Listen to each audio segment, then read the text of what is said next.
आज हम ब्लास्ट हो जाएंगे। सच कह रहे हैं भैया। आप अपना फोन दीजिए। क्या कहें भैया। बात कुछ ऐसी है कि हमारा फोन गुम हो चुका है और ढूंढ ढूंढ के थक चुके हैं। पुलिस स्टेशन आए थे रिपोर्ट करवाने के लिए।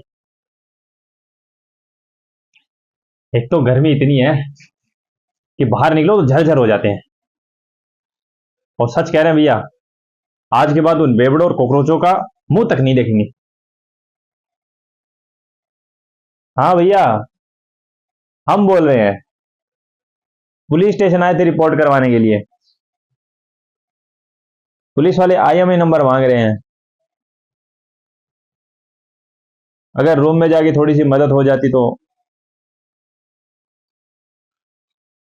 गाली काहे दे रहे हैं? जब देखो गाली निकालते रहते हैं। देख लें कभी। लीजिए आप अपना फोन।